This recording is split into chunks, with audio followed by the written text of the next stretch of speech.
All aboard!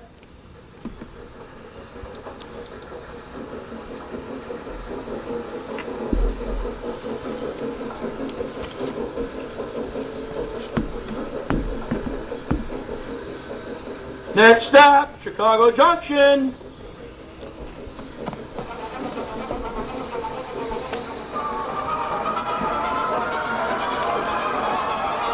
It is time once again for this month's broadcast of Chicago Junction, the program that takes you through the wonderful world of trains. With the help of our wonderful panel, to fill you with good information and maybe a few laughs along the way. I am your announcer, Brian Ballou, and here is our boss, the head of the Windy City Hometown Entertainment Network, and Chief Electrical Engineer, Mr. John DeVita. Well, thank you very much, Brian.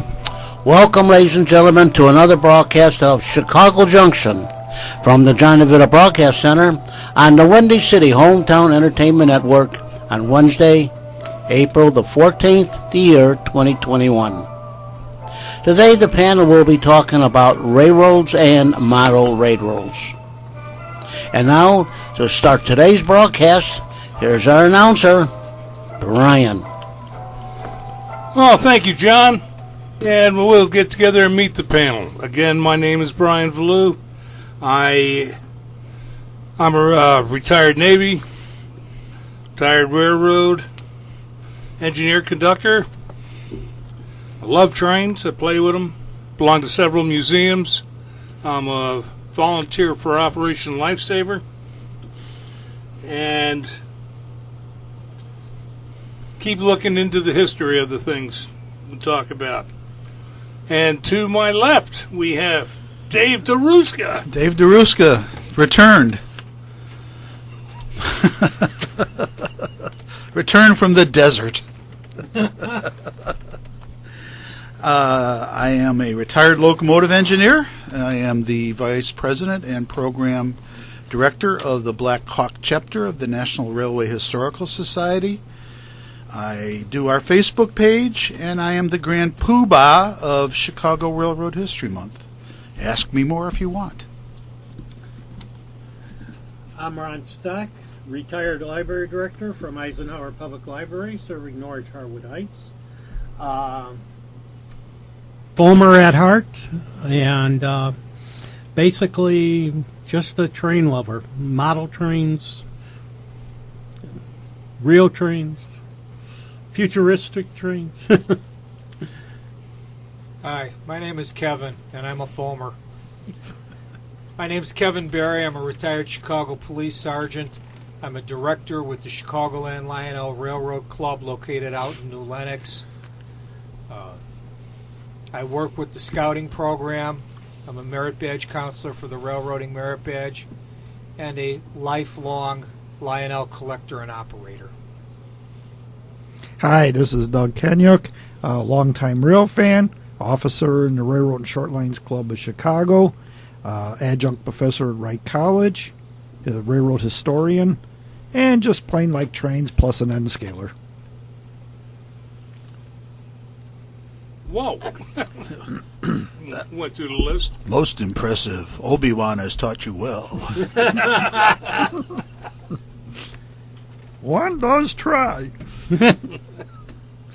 Train fan you are.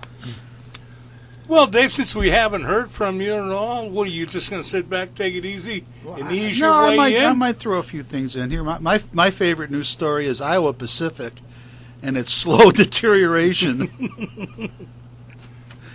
I mean, what a mess that guy created. I swear, he makes up all these tourist railroads, gets all this equipment from all over the place, and then goes out of business. And leaves stuff just laying around.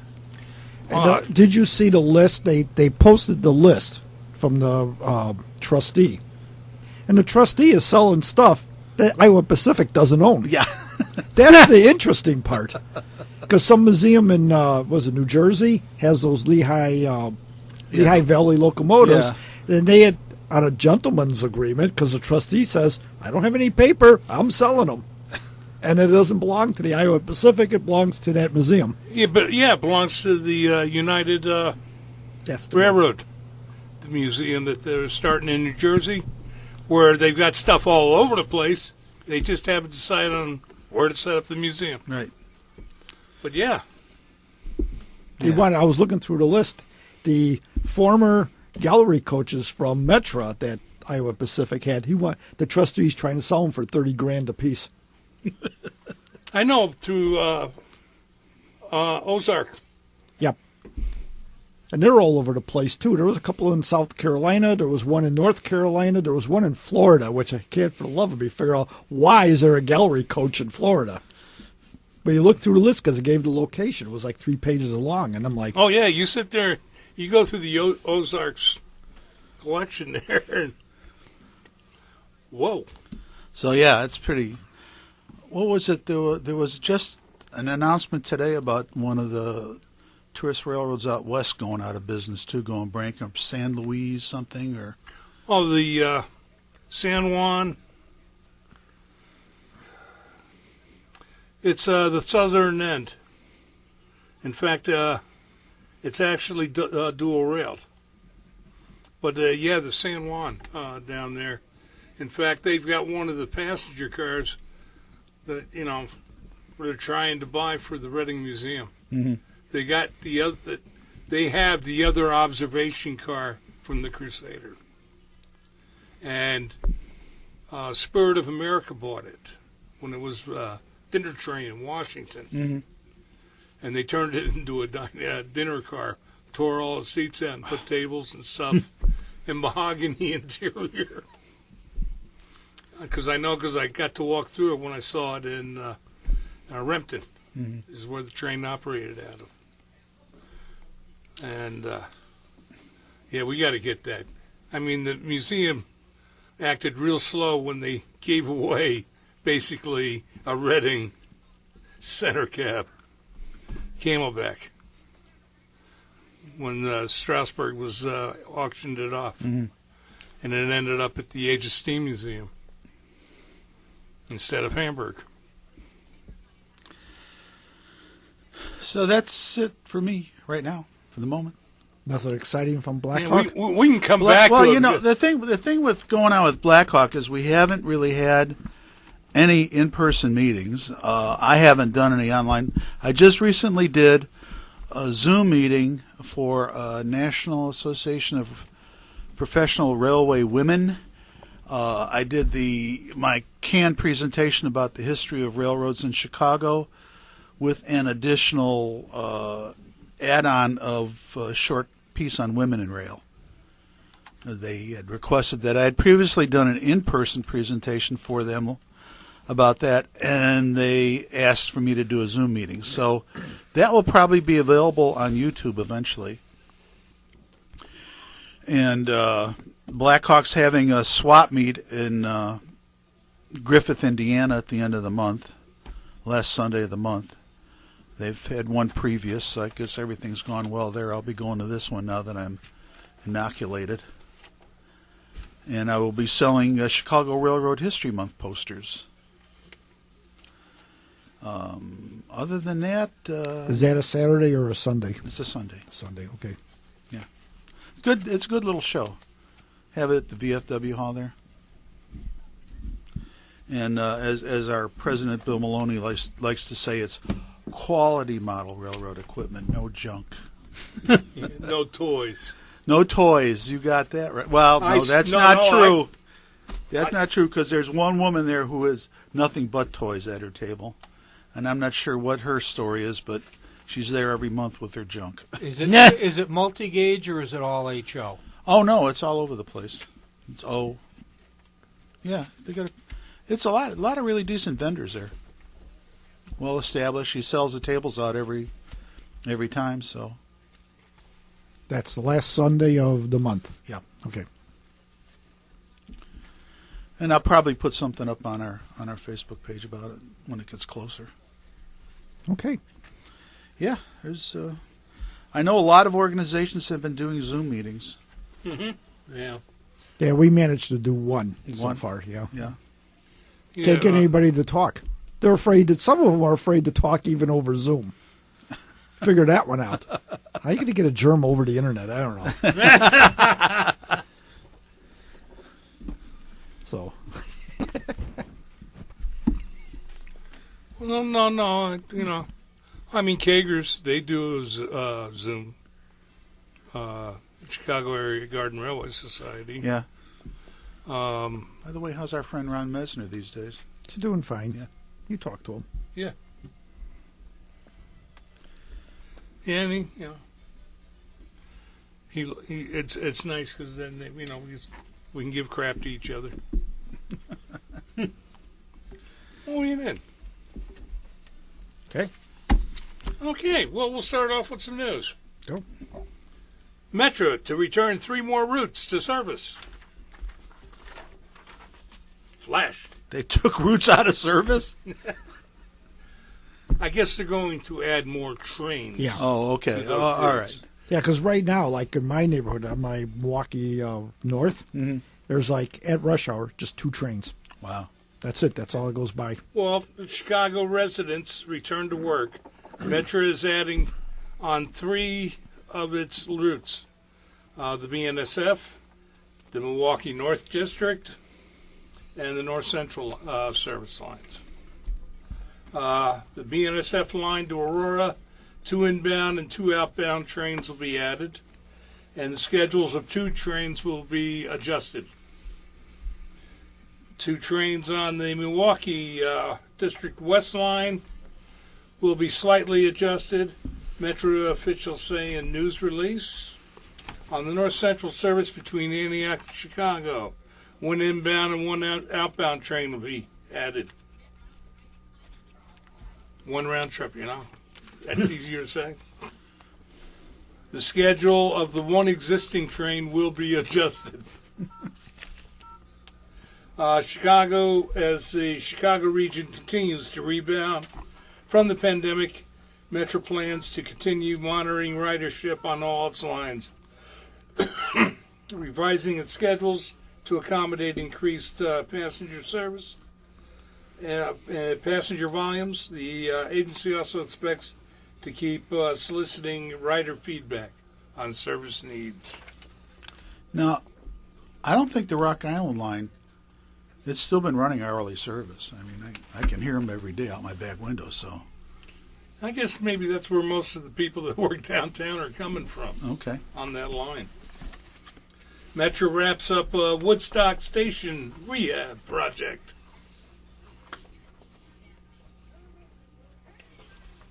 They painted it. Oh, gee. No. It's a brick station. They painted it? Yeah, Well, it looks like they added some siding to it. they went to Home Depot, got a few things. No problem. They hired some contractors hanging out in the parking lot. While he's digesting that, I look at the parking lot. They built a 70-car parking lot at Grayland. Used to only have 6 slots. Now they got 70. Last week, Thursday, empty. Last week, Friday, 2 cars. Monday, when I walked over, 1 car. There's just nobody riding. I go up by Edgebrook, and it's the same thing. They got the space for 128 cars, and you're lucky to see 1. So there's still not a lot of people riding. Yeah, and this whole COVID thing has really changed the way people deal with. There'll be a lot more people working from home. There's just no reason to go into an office. If you can do your work at home, why bother? I mean, maybe once or twice a week. I've been teaching from home, Yeah. so it's a little bit on the rough side, but And you it's can not sit bad. in your underwear all day. I mean, it's Oh, you know what they say on the internet? Nobody knows you're not wearing any pants.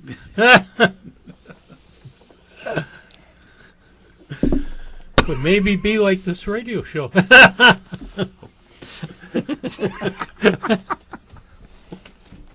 Anyway, okay. We're next Go ahead, show. Brian. It's going to be a no pants show. Pants optional? Oh, no, that's in January when they ride, remember? Oh, Oh, freezing. right. Yeah. Yeah.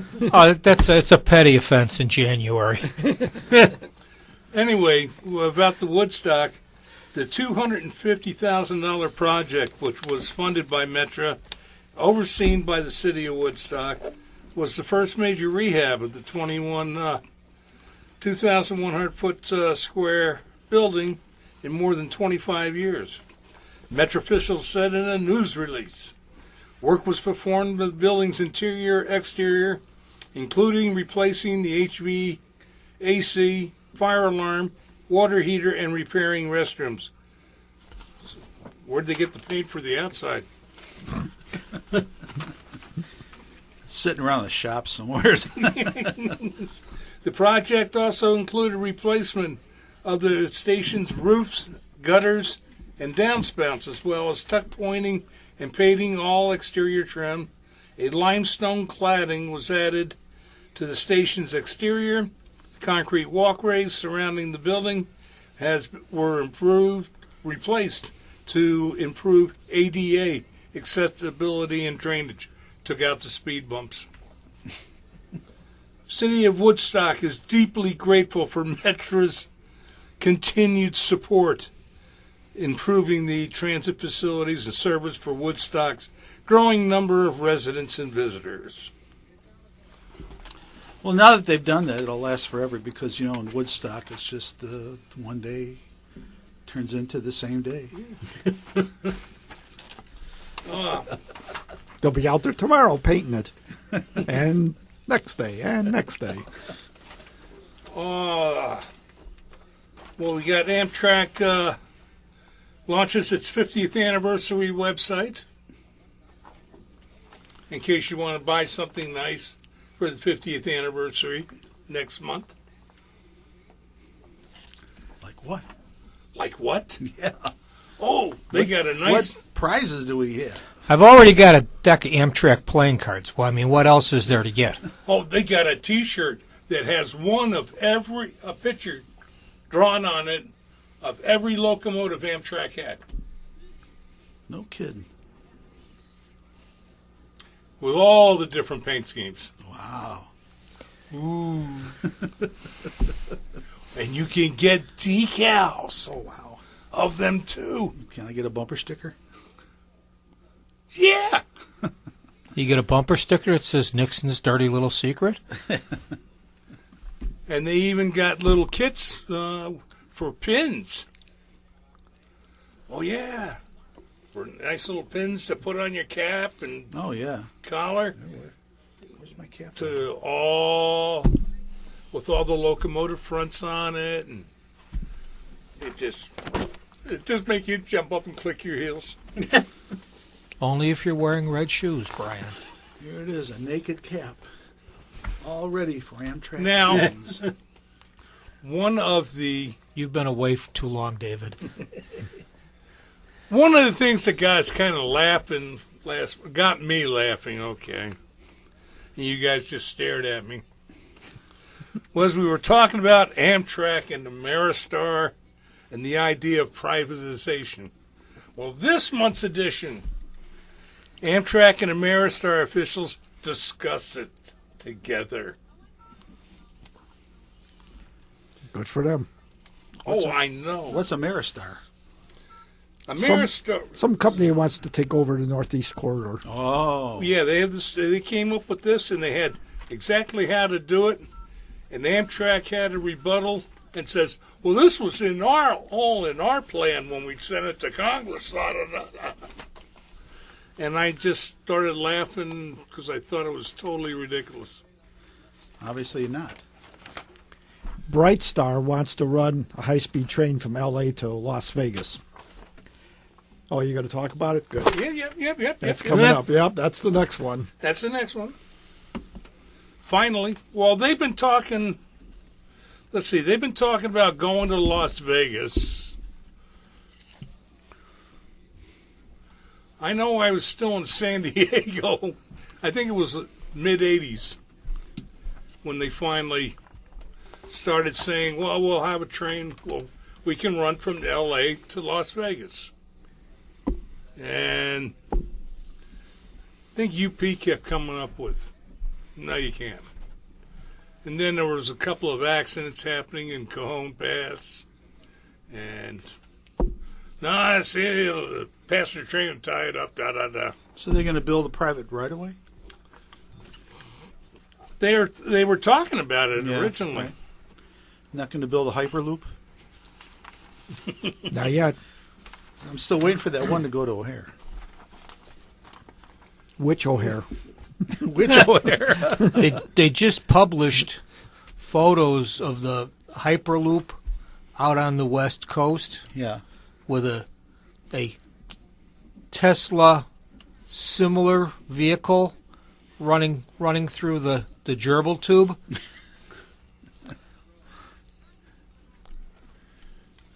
I'm sorry, that's what that tunnel looks like. It looks like a white. Not a male tube, or it's a gerbil tube? It looks like a white plastic tube from a gerbil habitat. Seems appropriate. My question is, what happens when one of them breaks down because there's very little clearance on either side of the vehicle? You find out that it broke down when the next one down runs into the back end of Well, it. They send the gerbil repair crew down. Why not? You know, they drive cars. They might as well drive the wrecker.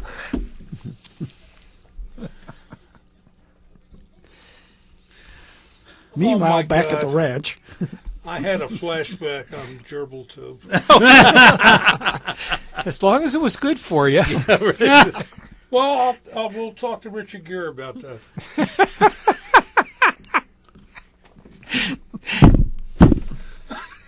Like I said, I went way back. Yeah, you did. When you banged the table, you brought the volume up on all the mics and earphones. Okay. Brightline is on schedule to start construction of a high-speed rail route between Las Vegas and California in the second quarter. The company's chief executive officer told the Las Vegas newspaper.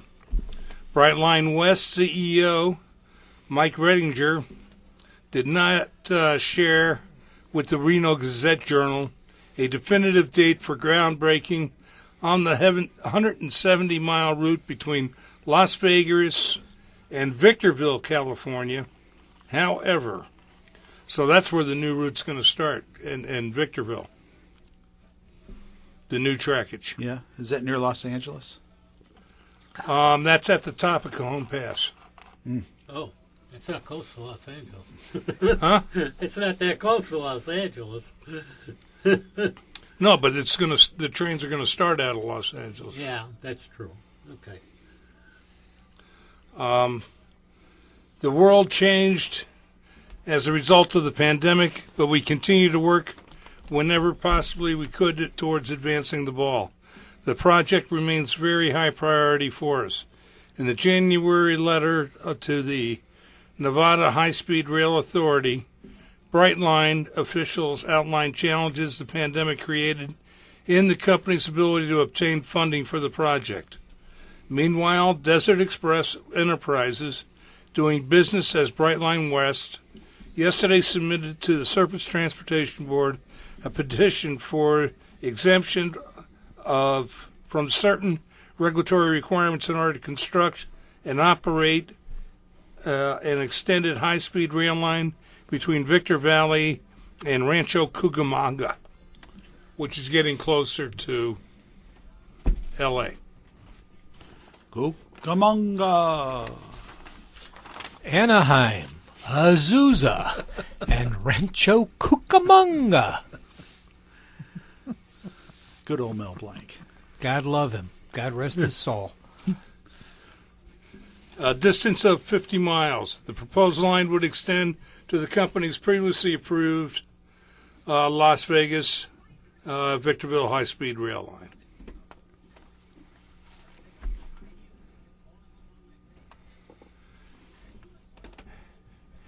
It is Anaheim, Azusa, and Cucamonga.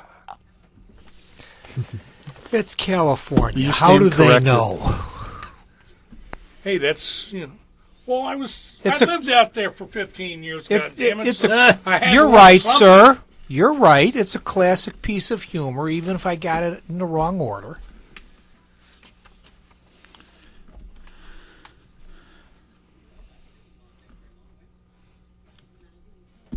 I'm done. You're put a fork in him. I got some stuff.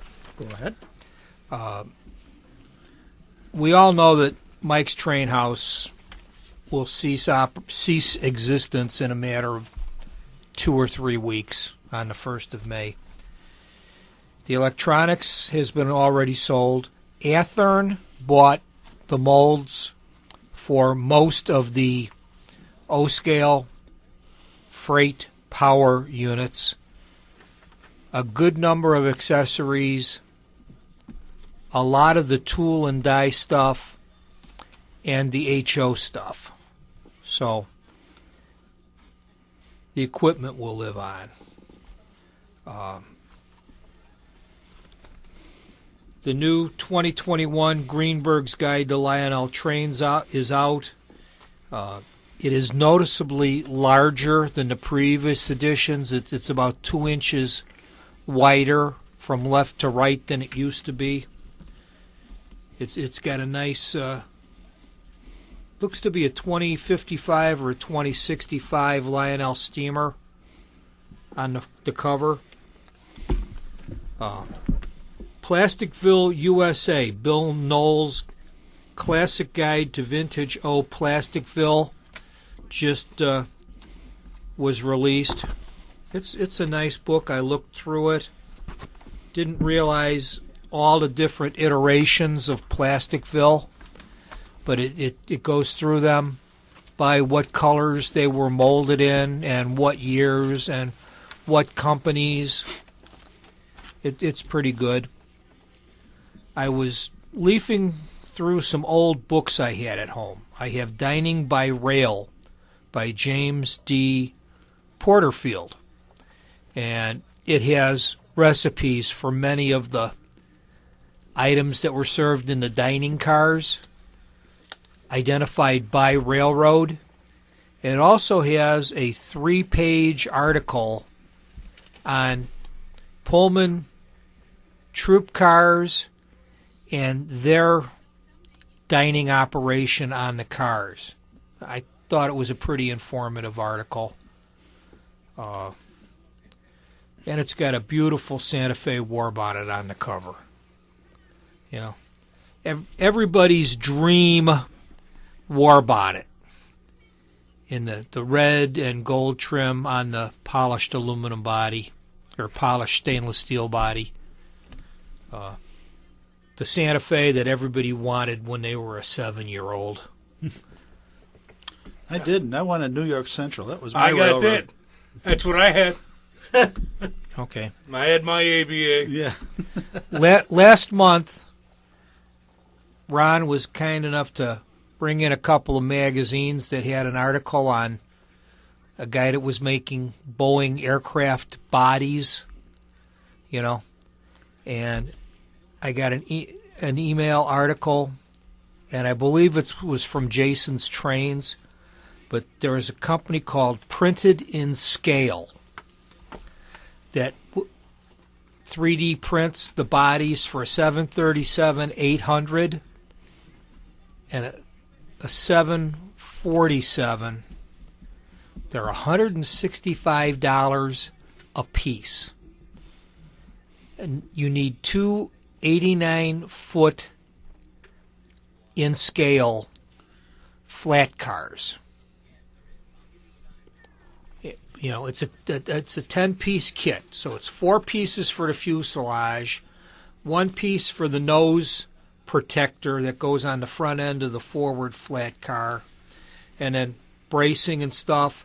And basically, you need the second flat car, so the rear end of the fuselage sticks over the second flat car so nobody runs up on the tail. They are advertising that they have 36-foot wind turbine blades in production. That will be the next product. So, I mean, if you want to model a train that has 36-inch or 36 scale foot wind turbine blades, you get yourself a couple of 14-inch flat cars and build your own blocking material, because that's how I've only seen them shipped on flat cars and flatbed trucks. They also make a holder for an MTH remote controller. That's available currently. The wind turbine blade is just coming. The Northern Indiana Commuter Transportation District has added another daily train, the 203. It leaves Millennium Station at 6:10 and arrives in Gary at 7:03.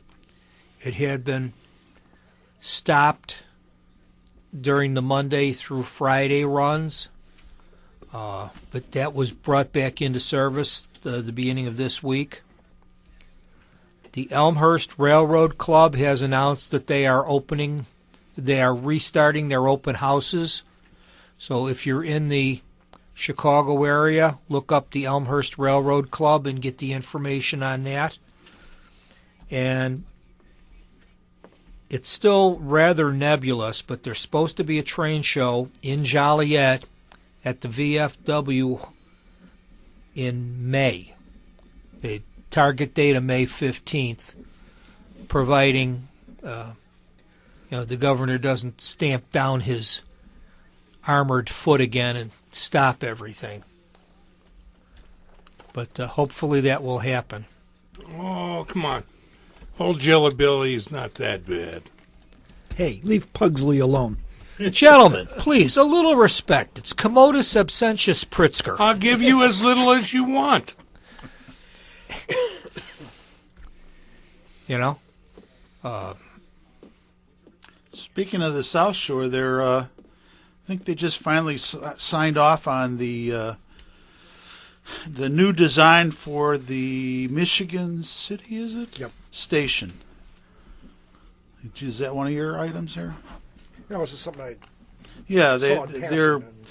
they're going to keep the original building, but they're going to build around it, parking lots, storefronts, that sort of thing. Yeah, 2.5-year project. Yeah, right. The double and Double includes track, the double track in right. front of it. Yeah. So they're going to start soon, is what the article said. Right. Friday evening when I was going south out of the city, out to a suburb to get something to eat, Pulaski Avenue got blocked. There was this South Shore genset switcher switching freight cars out of the industrial buildings west of Pulaski. Really nice looking engine. Yeah, they are. Really nice. First genset that I had seen with South Shore markings. I'm wondering if they furloughed their SW 1500s. When you talk about the South Shore, you're talking about who else switches down there? Who else has got an Insignia orange and black paint job? Oh, that's the IHB. No, it wasn't IHB. No? No, IHB has got the oval on the cab. This is the big painted letters down the side. Okay. Yeah, that's South Shore, right? Yeah. I wonder if the IHB leased them, because that's their switching district. I don't know. I caught the cab number. If I read it correctly, it was 2412. But I mean, it's a good. With that paint job, it really looks nice. I took a couple of pictures. My grandkids down in St. Louis really liked the engine.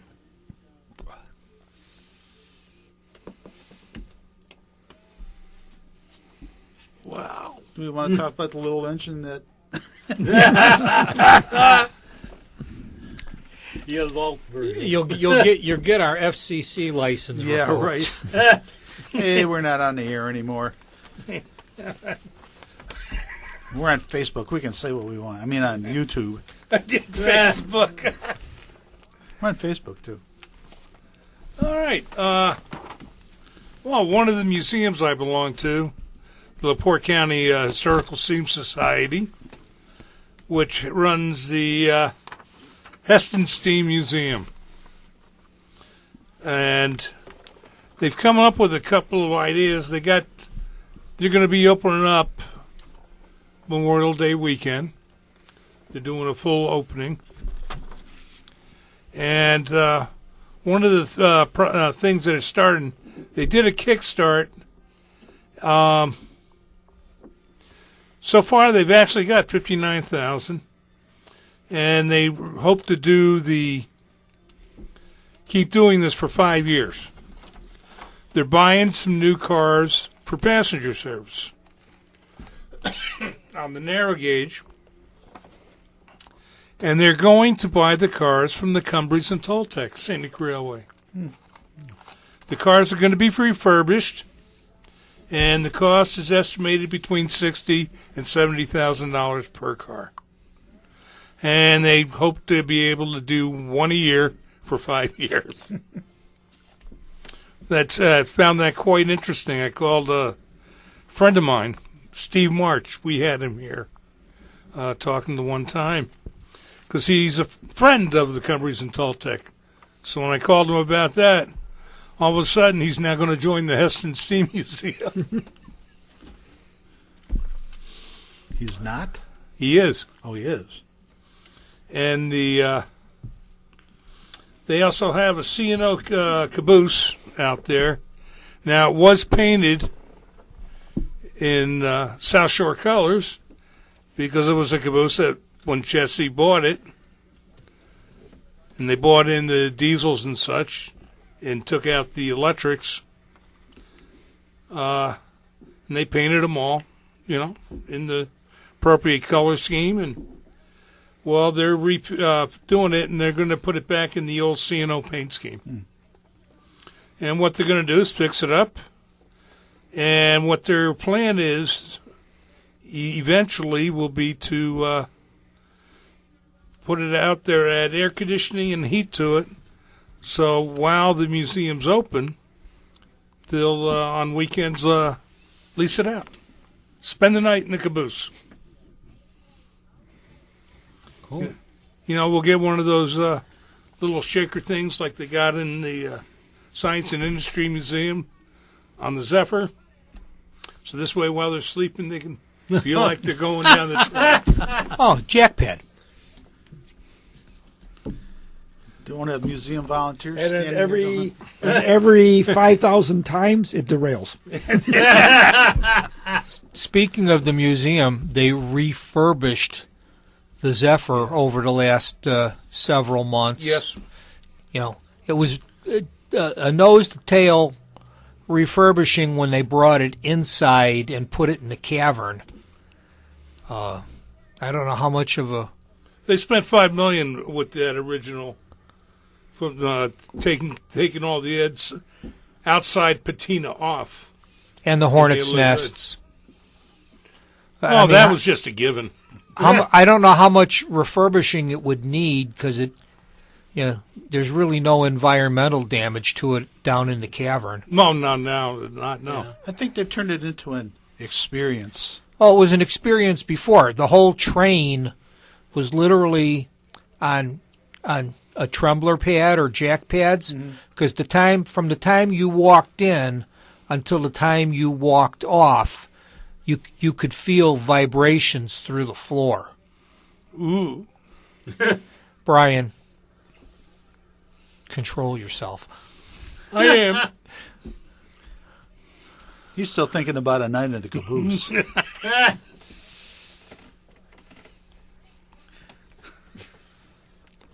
It was a long cruise. Yeah, the only way they could really make it a true experience is at some point the train goes into emergency and everybody slams against the wall. Whoa, the caboose. Boom! Told you to hang on to that thing. It's either that or the mule stops being politically correct and speaks its mind.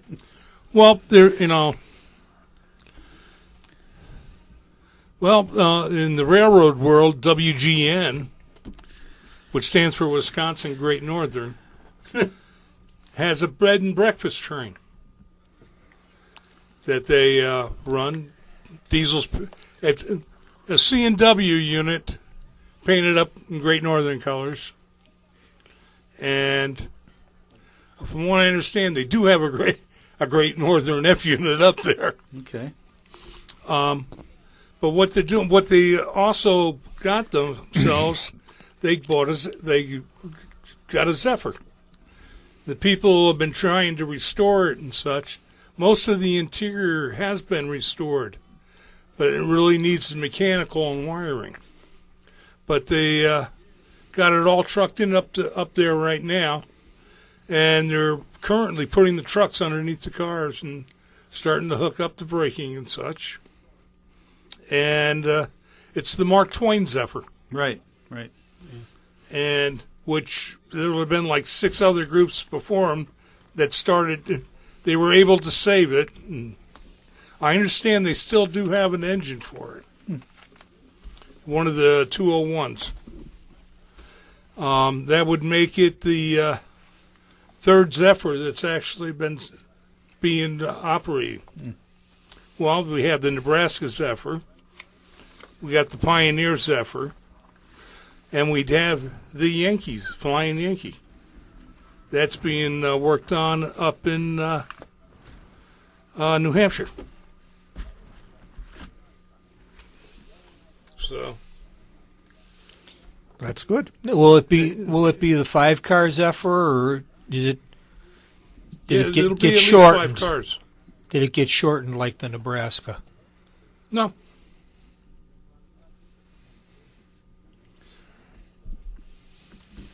But figured that would be good news. Let's see. In other steam news, look out. Eureka Western number 19 is being worked on. The locomotive, the Mikado, has been saved by the Age of Steam Museum.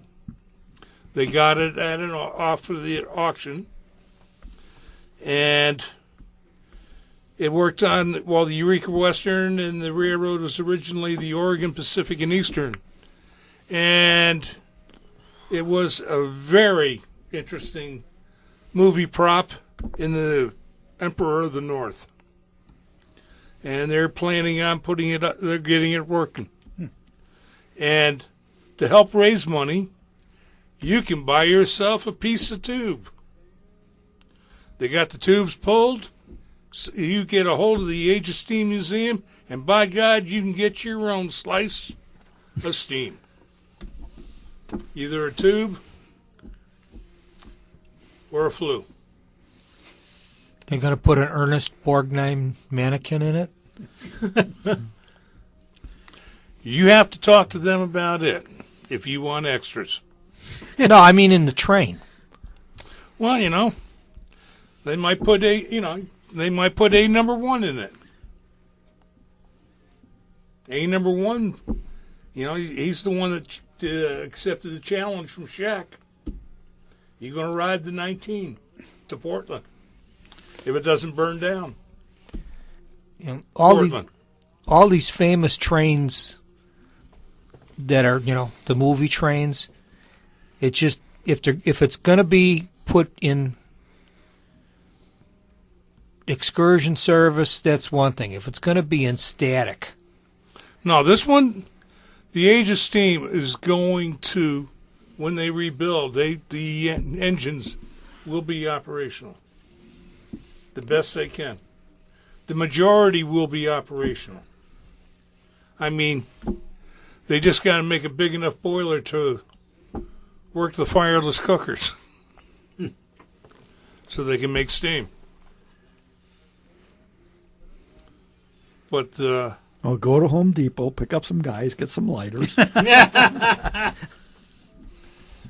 Just get a whole bunch of those winter electric dipsticks. Also, Milwaukee Road 261 has launched a study to consider converting the locomotive from coal to oil firing. Friends of 261, President and Chief Operating Officer Steve Sandberg said the group is conducting a feasibility study and cost-benefit analysis for the possible conversion. It could cost up to $200,000 to convert the locomotive to burn oil, Sandberg said. In addition to studying oil conversion, Other work is being done on the 484.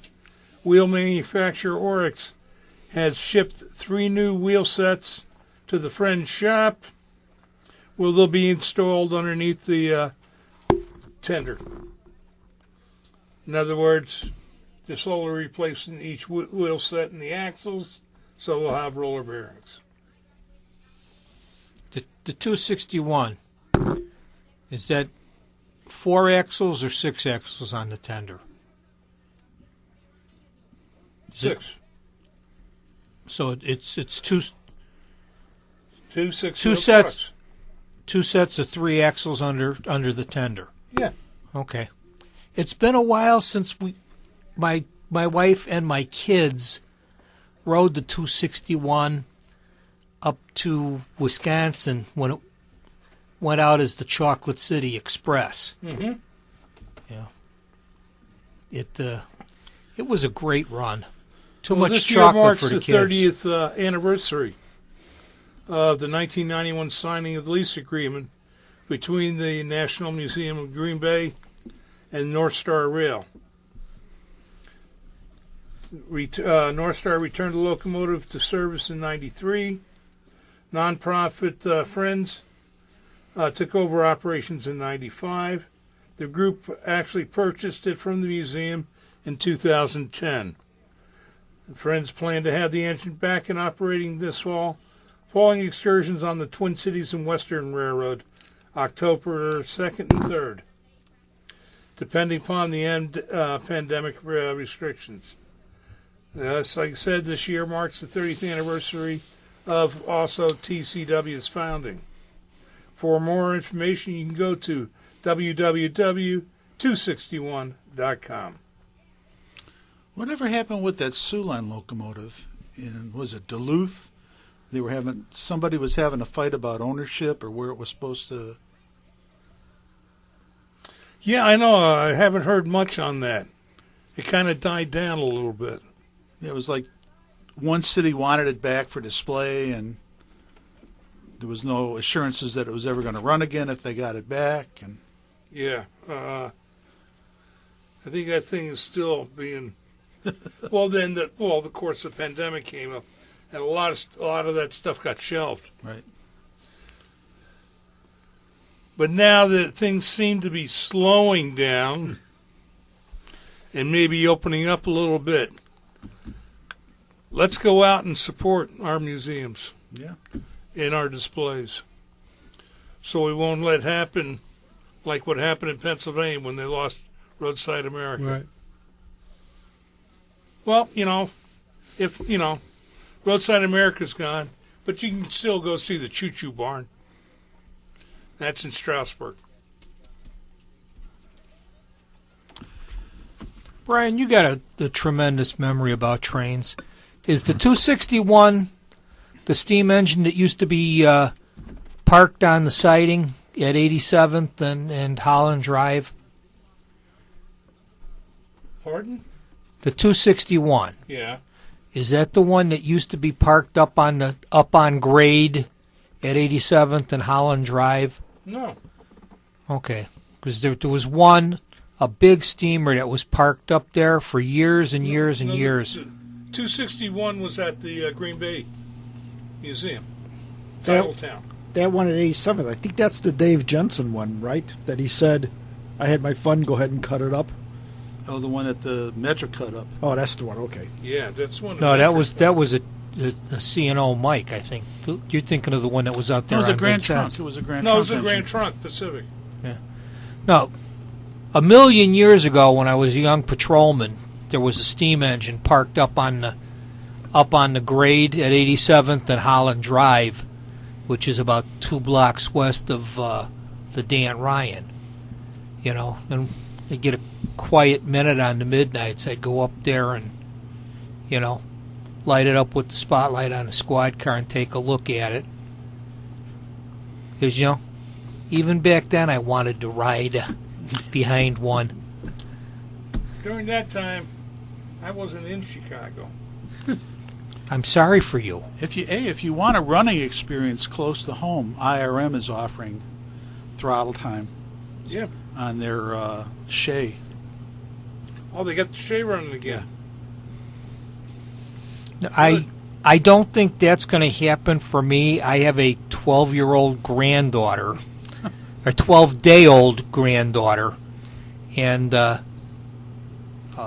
paranoid as my wife is about the COVID, I'm lucky to be able to go to the grocery store.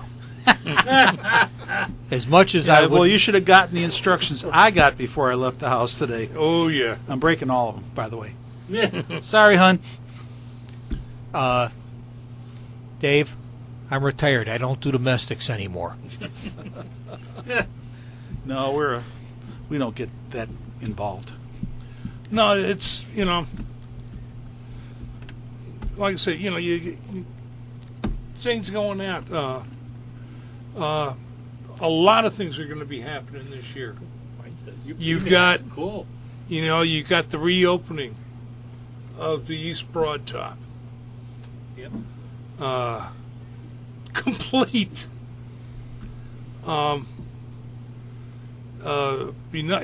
They figure they should have the steamer going by mid-July.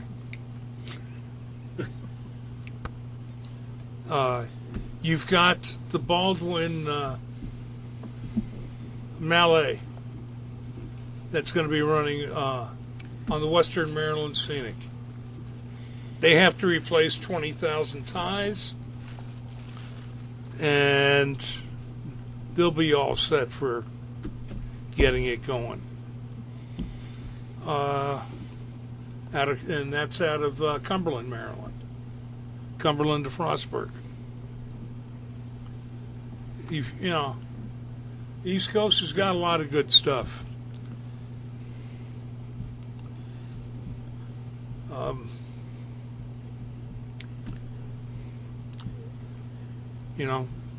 They're finally catching up with the West.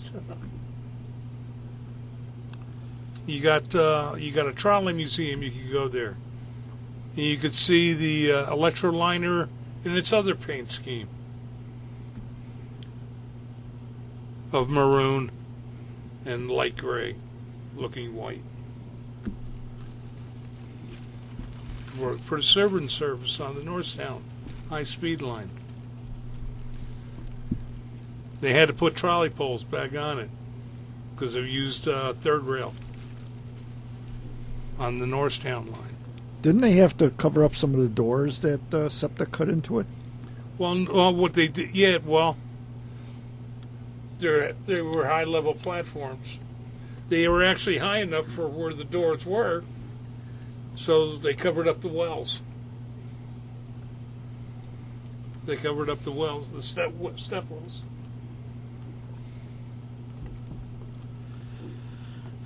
Have we talked about the new Metra cars that are coming? The new cab cars? Yeah, we talked about them. Did you? Yeah. Oh, yeah. And had some pictures of them going, oh, geez. Yeah, that's what the computer picture looked like. But if you look at them, these are basically what's running on the East Coast right now for New Jersey Transit and also for Long Island. Look like the Surfliner cars, too. Yeah, kind of what it is. They got the double doors in here. Yeah. Yeah, they look like real commuter cars. But these are actual bi-levels. They're not gallery cars. That's why you've got the set of windows up here. That's basically the middle height, where the normal windows would be. But then you got stairs going up, and you got an aisle right down the middle. So basically, it's a two-story car. Yeah, it's a real double-decker. The general consensus of the engineers that I've seen posting stuff is like, we don't want to sit down there. I know, because they used to be high. I'm like, right. Why they put them high? You got a better view. I think because all the air conditioning and environmental stuff is now up there. Yeah. I heard two guys at the hobby shop I went to ripping the cars. They said the rain comes in on the doors and all the dust comes in and whole mess. Oh, they were going on about it for like Why? 10 minutes. Were they have they wrote it in the East? I don't know where they were, but they seemed to know a lot about it for some reason. Well, they're rail fans. They know about everything. Yeah, well, that's true. Whether it's true or not, but Well, see, that's just it. yeah. Here's a piece of rail. You want the history? Let's put it. Hey, it's made in New York. They don't know how to make crap. Hey, Brian, how's that bridge coming along you bought at the hobby shop? Still researching. Found out a few things. It is the guy that sold it to Greg. He pulled it out of the attic. Said it was a custom built. Come to find out, it was advertised. It's basically a cottage building, and that's where the custom build comes in. The guy built them as he got the orders. That's how they got built, and then they would run the castings. He'd do a batch of castings, and then when it gets close, they'd make another batch. And they started making them in said about 30, 31, and then went all the way up to the 40s. What kind of bridge? It's a Hellgate bridge, Oh. double wide. You can literally lay 2 standard gauge tracks down. And it goes from where he's sitting to about there. That's how long it is. It does have, in the towers, you look in, you see the dwarf signal lights. The tubing in the bridge is hollow. So they run the wires through that. I flipped the box open and saw it, and it got a little nice switch in there, and then I'm going to have to go through that wiring. It's all cloth wire. Oh, okay. But once I get it out of hock, which will be in 2 weeks, I get my allowance, I can finish paying it off. Hey, it was only selling for $100. But me and my buddy Larry Serwin, we're going to sit down and we're going to restore it together. Carefully take off the old paint and get some of the new stuff and do it right. There's a stairway missing in there, but the other stair's still in there on the inside, so we got a pattern and everything so we can get as close as we can. Mm-hmm. And yes, once I get it out of the hock, I'll bring pictures in of it. Okay, that's cool. Last time I was out at the train club, new member came in. He says, I got this train and, hand me down. Only run it at Christmas time. It was a Lionel 152 box engine.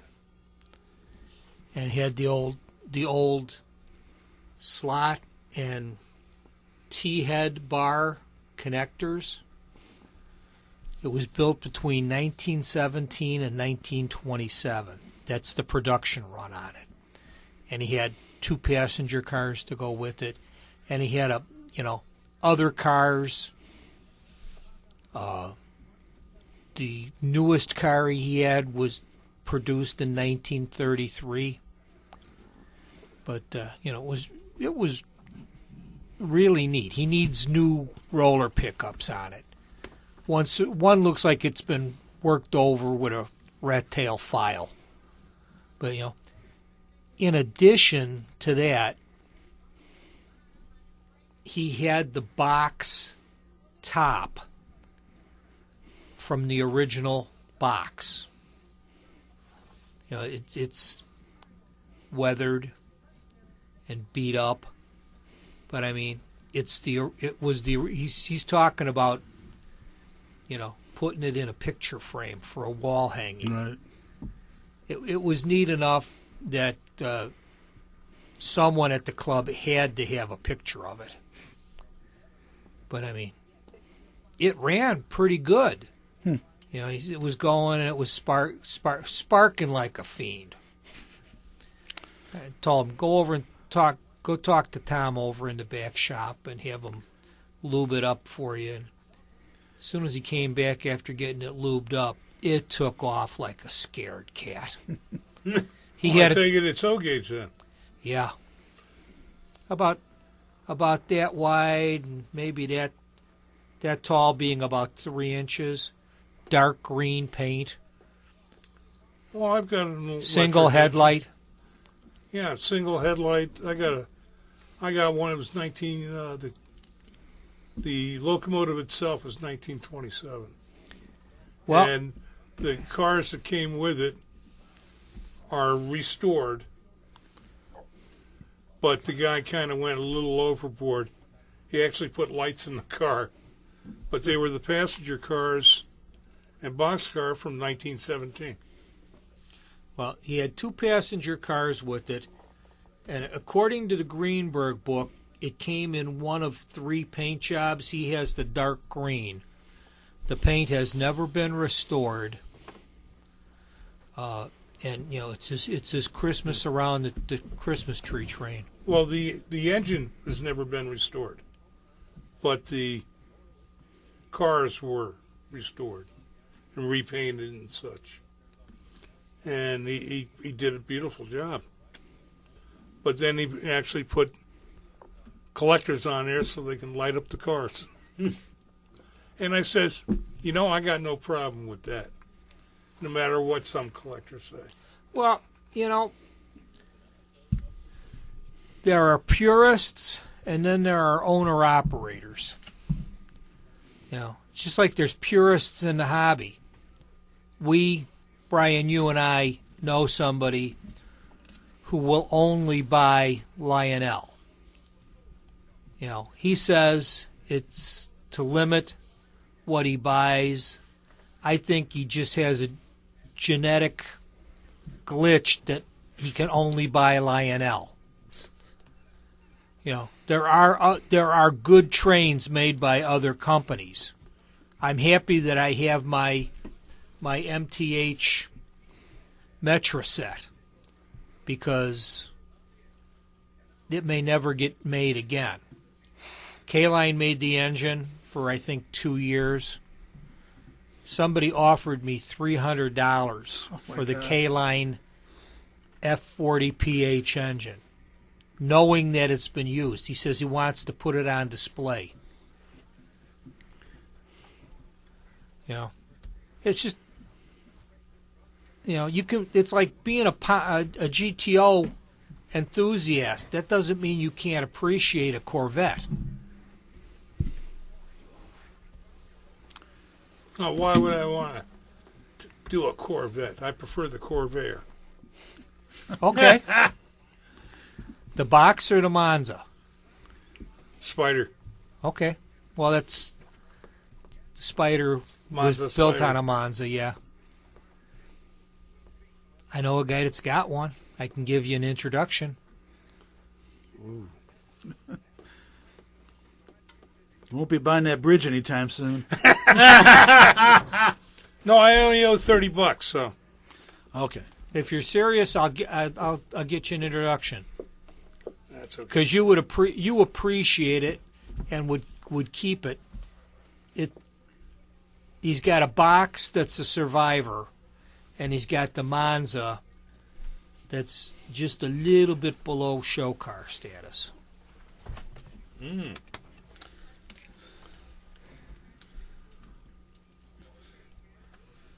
Well, Mr. Smallin.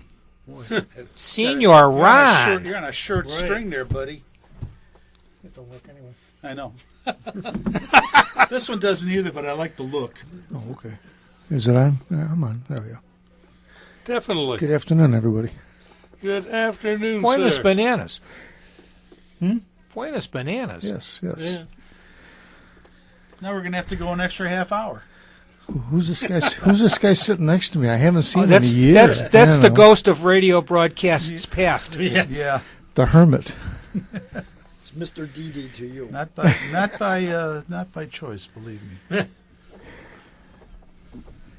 Good to see everybody. Oh, definitely. It's good to see you guys. What did I miss? Not much. Or a lot. Could be. Much humor, Yes. much frivolity. We were having fun. Oh yeah. Good. Here, did you see this? I like that. Ooh. Choo-choo. Hey, what, Yeah, Anyway. we'll give him a good laugh. what's going on with the CSX, NS, and Amtrak down south? They don't want no stinking passenger trains on their railroad. No, apparently, the governor and the senator both want Amtrak to do the appropriate studies to show what they do. And otherwise, you can't run your sneaking train here. Right. Well, yeah, they're convinced that Amtrak is going to put an imposition on moving all that valuable freight down there. Yes. You know, it's like they're using the same to keep the train from running because they think it'll interfere with the freight. Just like when Amtrak got rid, basically the state of Washington, with Amtrak's help, to get rid of the Cascade train set. Right. They just refused to work on it. This is what caused the wreck. Right. Not human failure because he didn't slow down. Well, it was improper training. Oh, yes. But the thing is, now it's the equipment's fault. And then they had it set. They did it. They actually did a Pagano because they put it on the market while shipping it down to California. When they got there, you had 3 days, and it was going to be cut up. Wow. I mean, anybody who wanted to buy it wasn't going to. They didn't want anybody to get it. Right. And I'm sitting there going, you know, they're nuts. The equipment was perfect. You know, the equipment did not cause that wreck. You know, just like the mayor, you know, they stopped the mayor from making that trail that he worked so hard to get all that museum out of there in Noblesville. Oh, yeah. No, they've stopped the mayor before he got out of office, I guess, from making the trail. And who did that? The state. Oh, the state. Well, you don't own that property. You can't do that. Who owns the property? Is that still a line? Is it still owned by one of the lines? I don't know who owns it. Apparently, they don't either.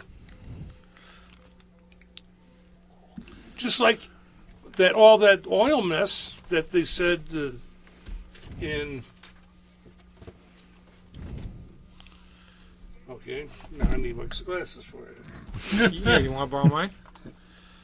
So, to finish your thought, the Anyway. pollution that they claimed the museum left was not the museum's fault. Well, yeah, like the leaking oil cans Right. in the shed. That was all owned by the traffic department. Yeah. And they were using the storage buildings there on the property, and they blamed it on the museum people. You know, it's Politicians, you just can't trust them.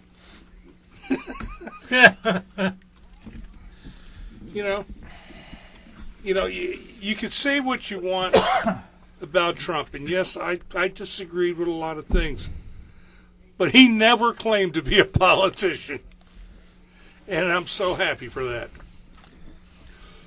He was just a businessman. He did some good things, and he did a lot of wacky things. Especially his last 3 months in office. Out east. I didn't think. Well, the way he acted the last 3 months, I figured he really didn't want to get reelected. No matter what he said. Not with what he did.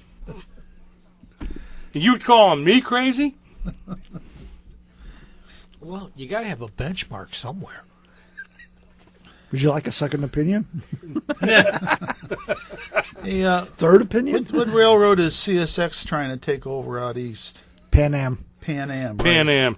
Yeah. Oh, yeah. We don't need any oversight. We're just going to go ahead and do this. Well, it's just like CP taking over Kansas City Southern. Oh, yeah. That's another one. I'm sitting here going, well, this way we can go from north to south. Well, yeah, they were talking about how they can go from Vancouver to Mexico City. Yep. So it's, hey, I got some odds and ends before we wrap this up. Okay. Oh, go. Something that came up, France is if the train trip takes 2 hours, up to 2 hours, and there's a competing, parallel air flight, they're canceling the air flight. They're going to tell the people that if it's that close, take the train. So they're dropping 40% of their internal flights to force the people out onto the TGVs between the cities. That was just an That's interesting. better for the tidbit. environment. Well, that's what they Better for the claim. environment, Yeah. Yeah, I mean, you're talking less carbon footprint. Yep. Yep. The TGVs are running on nuclear power generated electricity, right? Yeah. Yep. Yep. Yeah, France is big into nuclear power plants. Metro is finally going to start working on the bridge over Milwaukee Avenue at Grayland. It's supposed to start next month according to their construction schedule. What I found interesting was they were describing they're raising the track through there. Because they said, oh, yeah, we got to rebuild the station. We got to move the station higher to be even with the track, which tells me they're raising the bridge. Yeah. That bridge needs to be raised. That thing floods every time there's a heavy rain. The underpass there. It's always fun to go out and watch people get stuck underneath there. Well, the big thing for raising the bridges is, come on, we know they got bigger trucks going under it. So, Yeah.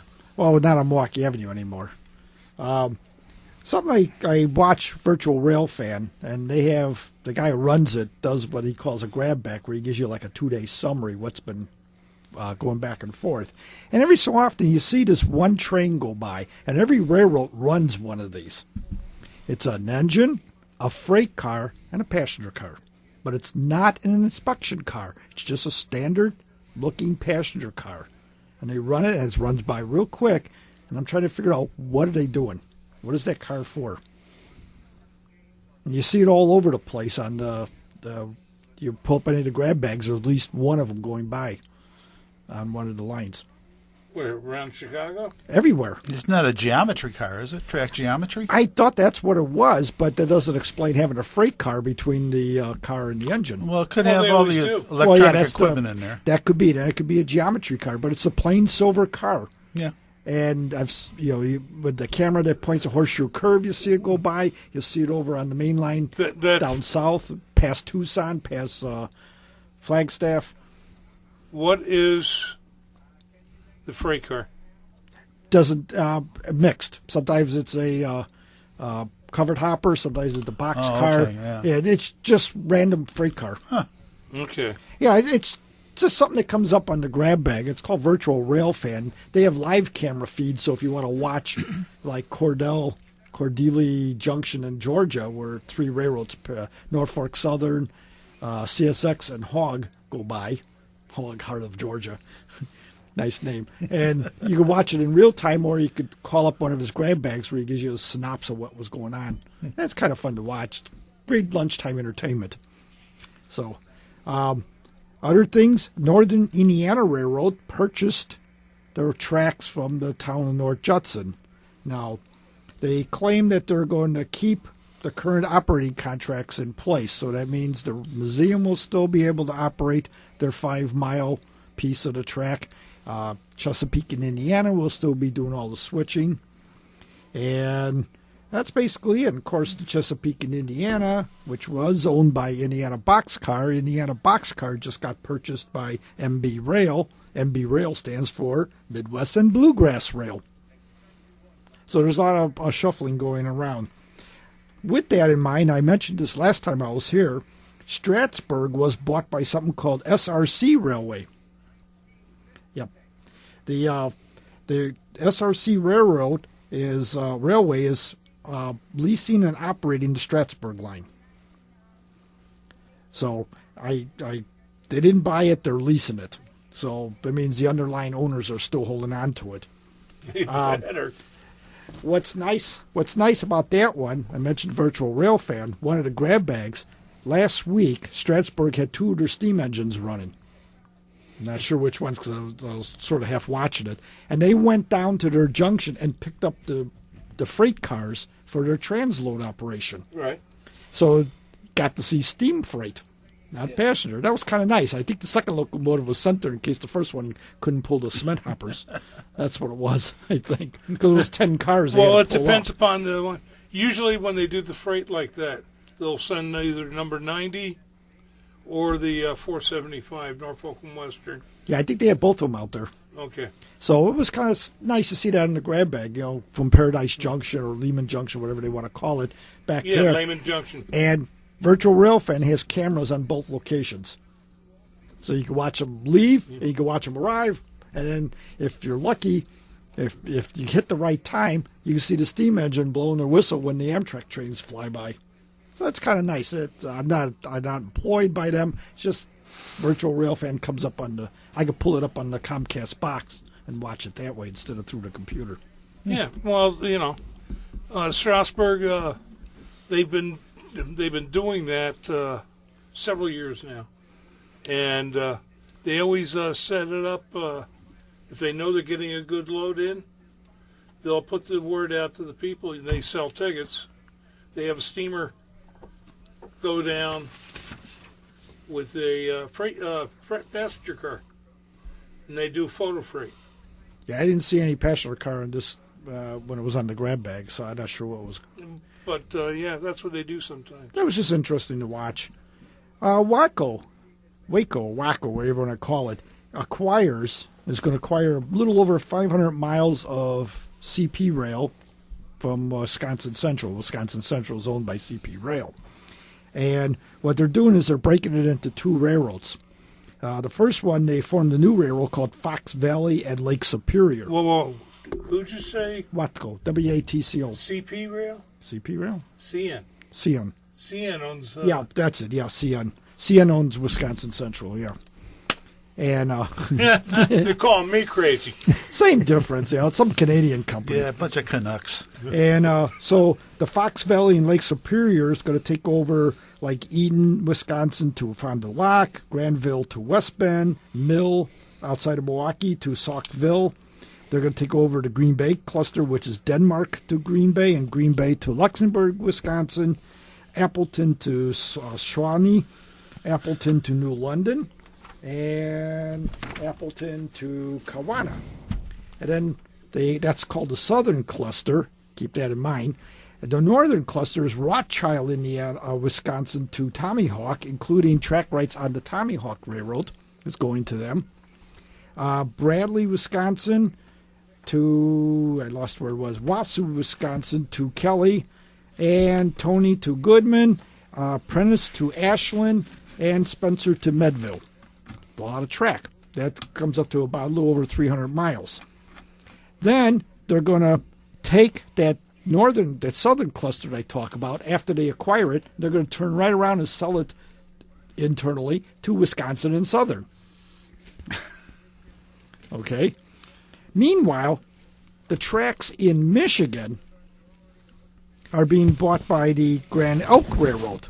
And the reason that they're buying it, the one line here stops at the border that goes to the Fox Valley and Lake Superior. So right up to the border. That goes to it's going to go to the Fox Valley Lake Superior. On the Michigan side, it goes to the Grand Elk. And the reason for that, and the Grand Elk is acquiring like Trout Lake to Muskegon, White Pine to the Michigan and the Michigan-Wisconsin border, because Michigan state law provides a rail carrier operating in the state may not be a limited liability corporation. So the stuff on the Michigan side goes to the Grand Elk because it's not an LLC, but Fox Valley and Lake Superior and Wisconsin Southern are LLCs. Little screwy legal thing there. So that's what's going on. It's about 500 miles, of which about 200's out of service, which makes me wonder, because I was looking on the Google Maps, and some of these lines here are actually torn out. So I'm not sure what's in Waco's mind or Waco's to buy it. Is that the one that's going to be running the Algoma Central tourist trains? No idea. Yeah, I know somebody bought something from CN, and they are going to be running the Algoma Central trains. So it may be Watco. That could be. And then while poking around in the STB files looking for something, I came across the story about Stewarttown. Did you know that the estate, after the guy died, they were trying to abandon the line and sell everything off? Did you know that? And then finally the Friends of the Stewartstown rescued the railroad, and it's back in operation today. And they're actually looking to start up freight service. So that's kind of good news. And for a while, did you know that the Stewartstown purchased a railroad called New Park and Fawn Grove? They ran from Stewartstown to Fawn Grove. And they ran it from 1905 to 1935, and then abandoned that piece of track. So, got a little interesting thing. And, of course, Dave's favorite place, the Illinois Tollway Authority and the Sioux Line, are finally reaching an agreement. It's not chiseled in stone yet, but they reported to the STB they're in the final stages of the agreement to what to do with the right-of-way for the tollway over the Bensonville Yards.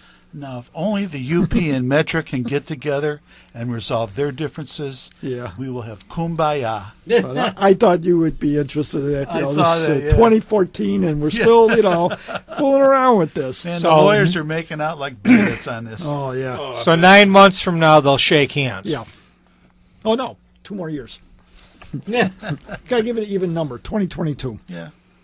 Finally, BRC locomotives are being equipped from a feature from a company called Y-Tronics called the Violet Edge system.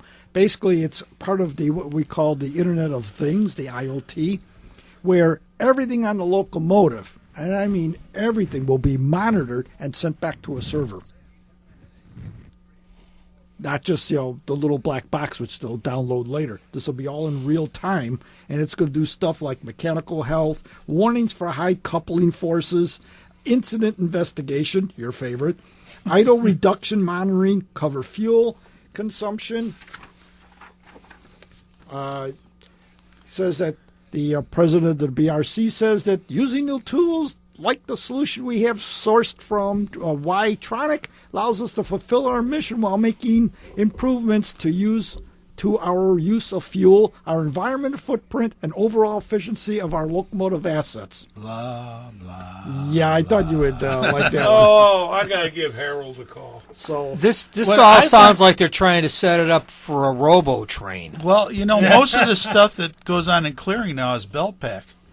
They don't have engineers on these locomotives. Yeah, it's all it's radio controlled. Yeah, Yard that's goats. What I said I got to give Harold a call.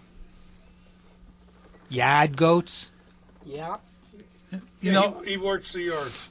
When I worked for the Wisconsin Central out of Schiller Park, we created our own subsidiary of the Wisconsin Central called the Schiller Park and Northern, the roundabout route. Because we were just basically did a lot of industry work and transfers, dog catching, picking up trains from other yards and stuff. So the sainted Wisconsin crews could pick them up at Schiller and take them north. They'd come in, they'd be just pretty close to their hours, and we'd deliver everything within the Chicago terminal and then pick stuff up. But we were the Schiller Park and Northern. That little yard up there along the Kennedy or whatever, up around Armitage Avenue. Oh, yeah, that's the UP yard. Union Pacific. Every once in a while, you'd see a yard goat in there. Yeah. Yeah. You'd see the number board would end in the letter Y. Right. Yeah. Or even Yard engine. even painted on the side of the cab. Yeah.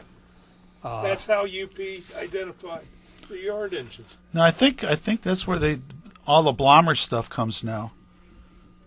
I'm not sure. It may come from the West. But they still switch Blommer's chocolates. And Yeah. I think that's their last downtown business. All those scrap yards and stuff, Morton Salt, everything along there, that's all disappearing. That's going to become... Morton Salt is going to be a music venue. Yeah. Did they ever fix that swing away rail bridge? No. No. No. No. There's talk they wanted to do that, excuse me, for a pedestrian bike path, but I don't think they've ever gotten around to... Well, they're arguing over who's going to pay for it. The city says, Sterling Bay, you own everything there. You should pay for it. And Sterling Bay said, whoa, we're paying for enough. You pay for it. And then, of course, the both of them are looking to the old man downstate saying, how about you cough up some money? There used to be a scrap yard just immediately south of that swing bridge. Right. And and there was Finkel Steel in there. Finkel Steel was on the east side. Right. The scrapyard was on the west side of the river. Right. But The east side of the river was General Iron. They're still there. They're not getting for much kicked out. longer. They're getting kicked out. They lost their lead. They're looking for a place down on the south side someplace. There's a big controversy about that, too.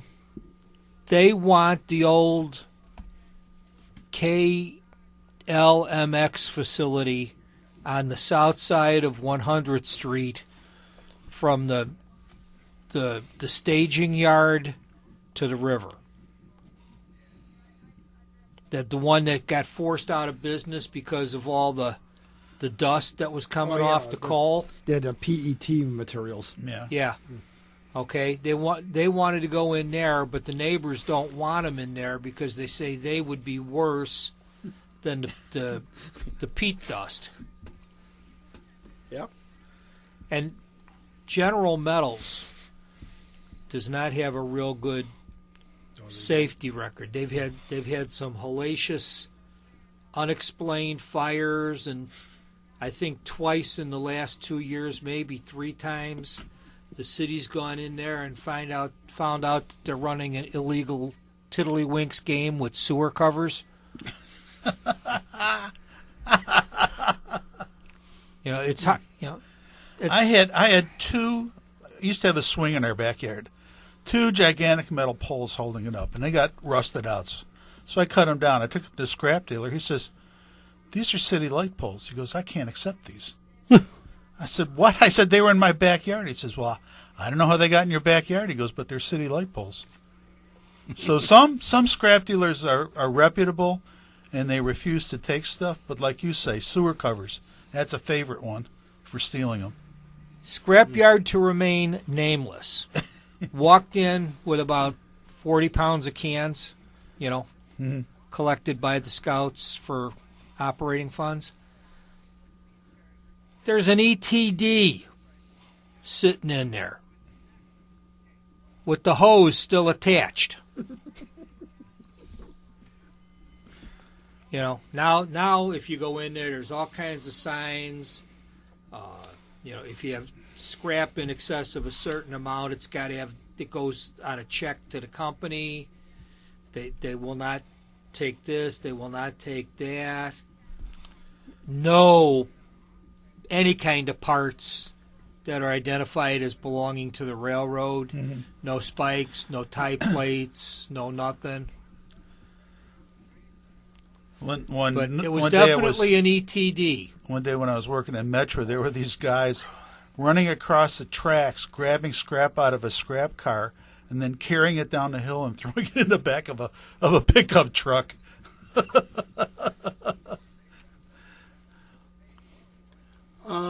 Yes.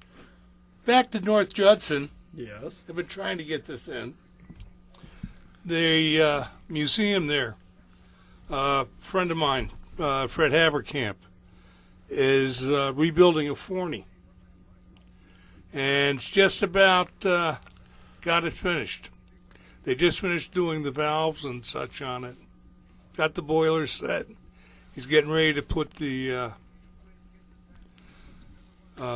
jacketing on it and such. And he's going to be taking it out to North Judson in July, by July.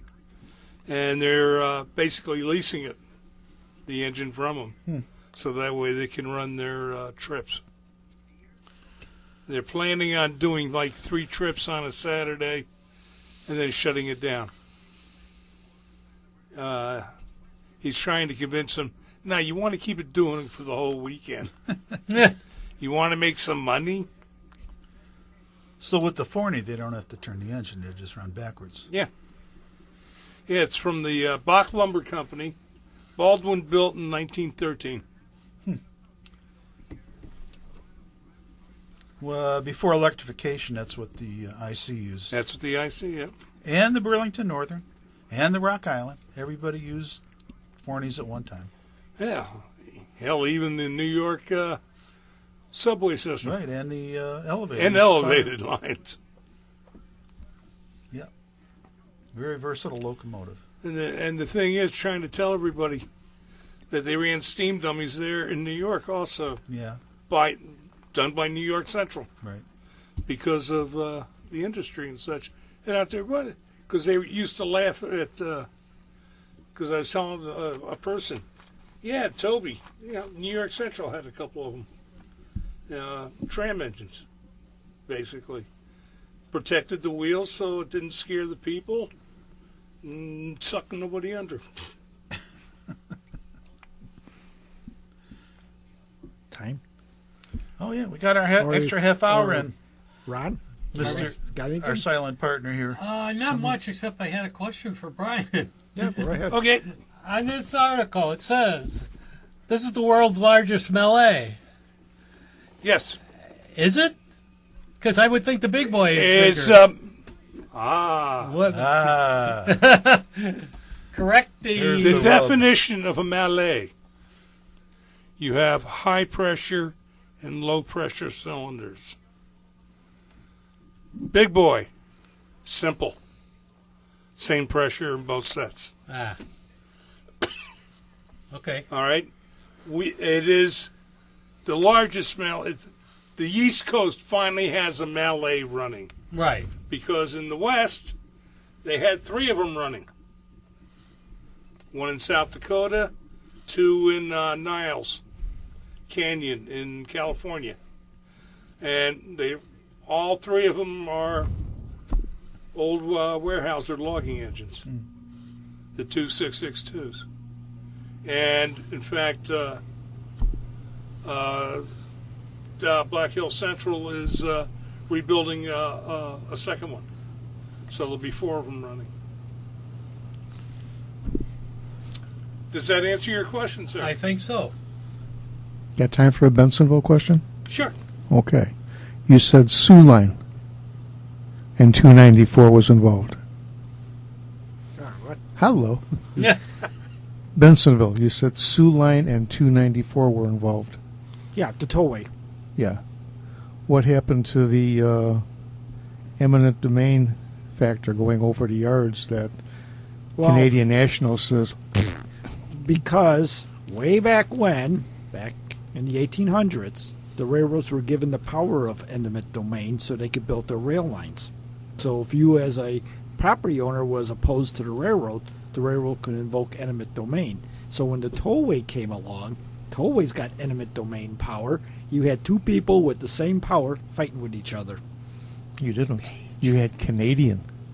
still- Canadians stopped them. Sioux Line is a U.S. company, actually, and so is Wisconsin Central. They did it through their subsidiary, because if you read it, it says Sioux Line does business. Okay. Canadian Pacific does business as Sioux Line, so it's done through the U.S. subsidiary. They got their rulers out in Sioux Line 1. Boo. Canadians stopped them initially, though. Yeah, they had the bigger they had the bigger ruler. Yeah.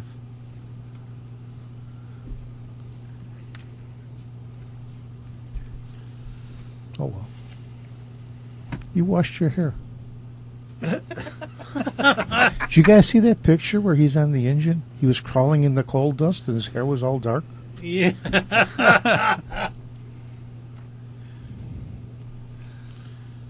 God, it's great to see you, Ron. Yeah. Ron, I'm retired. I don't do domestics anymore. Here's the replacement too. for Roadside America. The Choo Choo Barn in Strasbourg.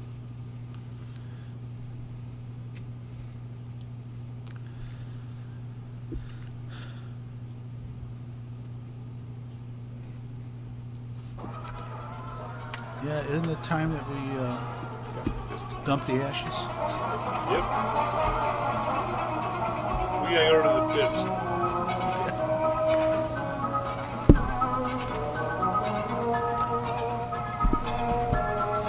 As our express comes into the terminal, we want to thank you for joining us on our journey through the wonderful world of trains. Chicago Junction is a production of the Windy City Hometown Entertainment Network. It can be listened to on the web at www.windycityhometown.com, where you can listen to tonight's broadcast and all of our past episodes. You can also sample some of the other fine programs that are being offered. Till next month, this is Brian Valou and the rest of the crew out here saying happy rails to you.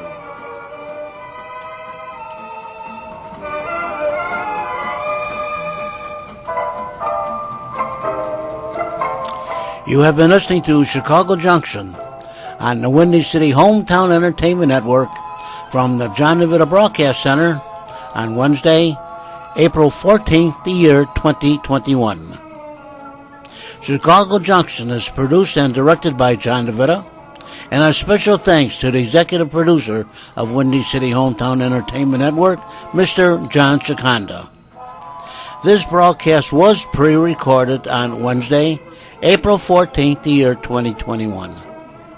Until next time, friends, please be safe and thanks for listening.